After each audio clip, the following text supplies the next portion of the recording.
Aluma Capital, altyd aan die groei. Dis tyd vir volgende se krantbesprekings en Andries Cornelissen is terug op ons Geelbank. Goeiemôre Andries. Môre Jennifer en Oompie. Meneer? Andries, ons begin somme by meneer Trump. Ja, hy het gisteraand gepraat oor die oorlog in Iran. Hy praat van nog 2 tot 3 weke. So dis nou klaar bietjie langer as wat hy aanvanklik gesê het, maar hy praat van nog 2 tot 3 weke. Hy sê hy gaan Iran bombardeer terug na die steentydperk. Ja. Ons moet sien wat gebeur. Die onmiddellike reaksie was dat die olieprys weer gestyg het. Oosterse markte, Australië is laer vanoggend. Maar dit negatief gereageer op sy toespraak. Maar die probleem is daar's nie vertroue in hierdie onderhandeling of gesprekke. Iran sê daar is niks onderhandelinge nie. Hy sê Iran het eintlik versoek vir 'n skietstilstand. Ons sal moet sien hoe dit ontwikkel. Trump sê vandag dit en dan môre iets anderster. So jy weet, ons sal moet sien hoe lank hierdie werklik gaan aanhou, maar intussen gaan ons die prys betaal wat olie aanbetref. Hy sê ook dat lande wat nie saam met hom wou speel nie, onder andere die NAVO-lande, nou maar vir hulle self moet sorg as dit kom by olie uitsort. Wel, die ding is, jy moet onthou, Amerika was nog altyd bereid om, as deel van NAVO het hulle gehelp, waar dit nodig was om Europese belange te beskerm. Hy het nou gevra dat hulle moet kom help met die straat van Hormuz, weet om oorlogskepe te stuur sodat skepe veilig daar kan deur. Toe was daar 'n bietjie, jy weet, nee, maar ons is nou nie eintlik, weet ons stel nou nie eintlik belang om ons skepe te stuur. Die Spanje het nee gesê vir gebruik van die lugruim. Jy weet nou moet jy jouself afvra, wat is daar vir Amerika om in NAVO te bly? Jy weet, want ons het julle nou gevra vir hulp. Elke keer wanneer julle ons hulp nodig het, dan moet ons net, jy weet, geld gee of hulp gee, en wanneer ons julle vra vir hulp, is julle nie beskikbaar nie. So, jy het nie eintlik veel van 'n keuse as jy Donald Trump in Amerika is om te dink, maar hoekom is ons deel van hierdie organisasie? As ons eintlik net die hele tyd moet gee, ja. Wanneer kry ons nou iets eintlik terug in ruil hiervoor? Ja. So dit is 'n bietjie van 'n debat, maar dit is nie sommer net vir Amerika uithaal uit NAVO uit nie. Dit is nie 'n oornag ding wat kan gebeur nie. En Europa gaan moet besluit, kan hulle na hulle self kyk. Ja. Sonder Amerika. Dit is die probleem. En ek is bevrees, hulle het moeilike vrae om te antwoord wat dit dan betref. Ja, veral as jy kyk na die Europese ekonomie op hierdie stadium. Dan, hy het so gepraat oor ekonomie. Jou gunsteling persoon, Jennifer, Panjasa Lesufi, ja. Het merkwaardige veranderinge gemaak in die Gautengse provinsiale wetgewer. Vertel ons bietjie, ek is veral die finansies portefeulje is vir my die interessantste. Ja, die Afrikaanse uitdrukking van kat en saffraan het by my opgekom toe ek van hierdie aanstelling sien in die poste. Maar die EFF is nou deel van die provinsiale kabinet van Gauteng. En om die waarheid te sê, hulle het sommer die portefeulje van finansies gekry. Finansies, reguit. Ja. Die Economic Freedom Fighters. Dis reg. Is reguit finansies. Hulle is nou in Gauteng in beheer van die finansies in Gauteng. Nice. Nkululeko Dunga, hy is afgedank in 2024 deur die ANC burgemeester in Ekurhuleni omdat hy nie sy werk behoorlik gedoen het nie. Kon nie die begroting betyds goedgekeur kry nie en al sulke tipe van goed. En dit was 'n politieke geveg tussen die EFF en die ANC sedertdien. En nou blykbaar Malema het gedreig om die provinsie te destabiliseer en op nasionale vlak is daar volgens Lesufi 'n ooreenkoms bereik en Dunga is nou die Gautengse LER vir finansies. So mense moet net dreig. Jy moet onthou, dit gaan nie oor die mag noodwendig van wat die LER vir finansies het nie, dis hoeveel toegang hy tot inligting het. In die politiek is dit baie belangrik om toegang te hê tot die inligting. Byvoorbeeld wat geld aanbetref en wat finansies aanbetref, is dat jy toegang tot inligting oor tenders. Wie kry dit? Waarheen vloei die geld? Wat is die behoeftes? So, dis 'n baie belangrike portefeulje in 'n provinsie soos Gauteng met sy reuse begroting. Maar dis nie finansies, dis ook besigheidsontwikkeling.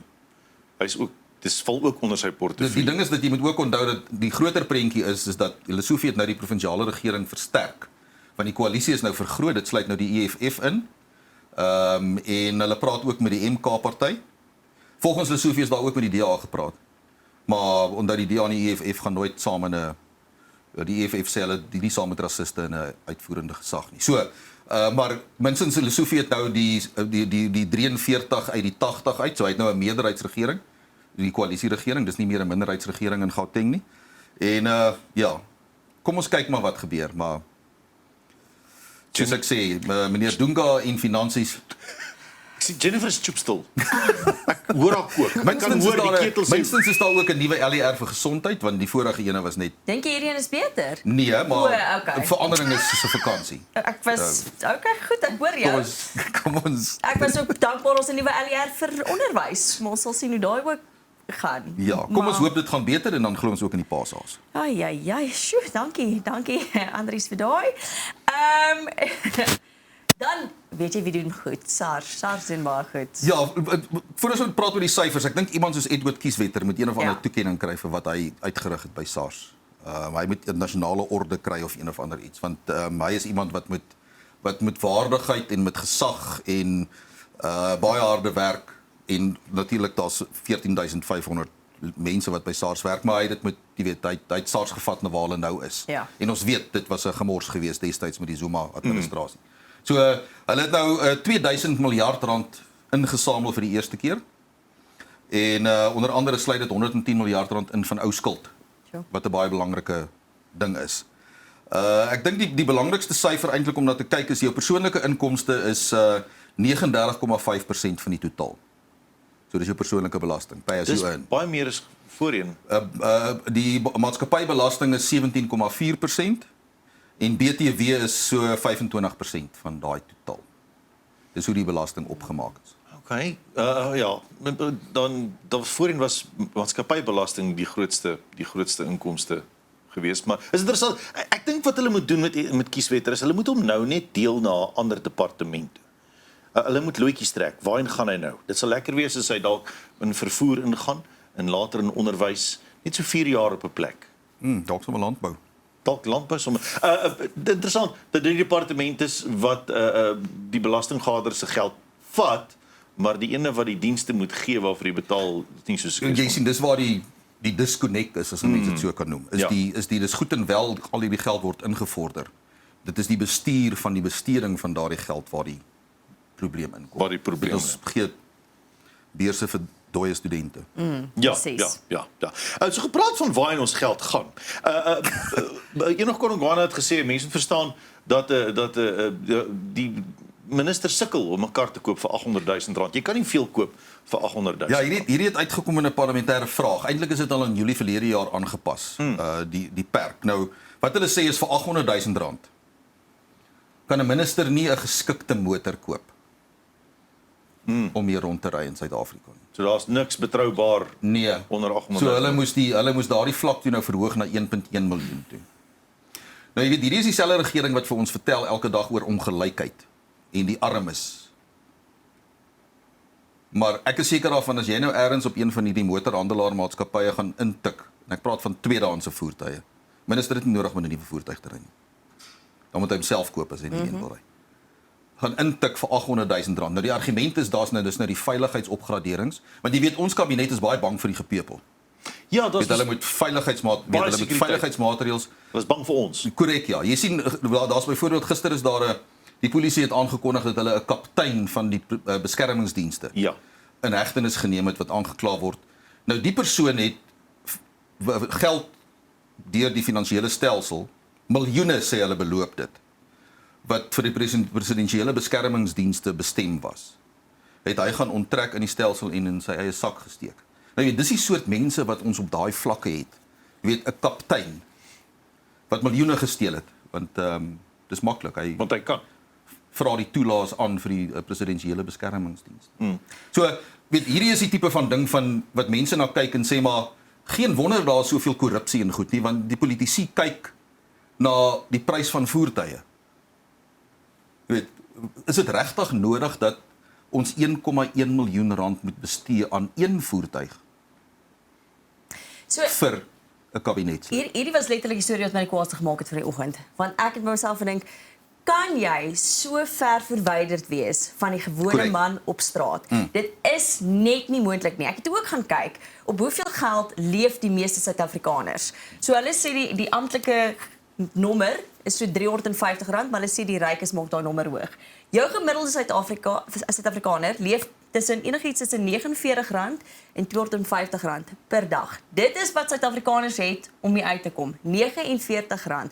en jy keer hierdie goed dat hulle 'n kar kan koop van 1.1 miljoen, dan wil ek ook weet, hoe regverdig jy dit? En as jy jou werk gedoen het, meneer minister, en ons sien dat die departement van Daar's 'n vervoer of verskil. onderwys of wat ook al thrive, go vir dit, koop jou kar. Maar as dinge nie werk nie, en ons het nie water nie, en die waterinfrastruktuur is gebrek, wil ek nie hoor, jou kar kan 1.1 miljoen rand kos nie. Kari, hierdie maak my briesend. Dis ook binne die konteks van die salarisse wat hulle verdien en die pensioene en sulke tipe van goed. Jy weet, en ja, laat ons nie praat oor die kwaliteit van kabinetslede. 22 TAS is jou voorland. Ja, ons was al nie in 'n stadium 'n minister wat met 'n bakkie gery het nie. Sy ou eie bakkie nie. Ja. Ek onthou so iets, maar die ding is dat in Suid-Afrika, vir my is dit, jy weet, dat hulle nou sê maar die 800 000 was 'n probleem want dit gaan oor die opgraderings, die veiligheidsopgraderings en sulke goed wat aan hierdie voertuie gedoen moet word. Omdat hulle ons bang is. Want die kabinet is bang vir die mense. Ja.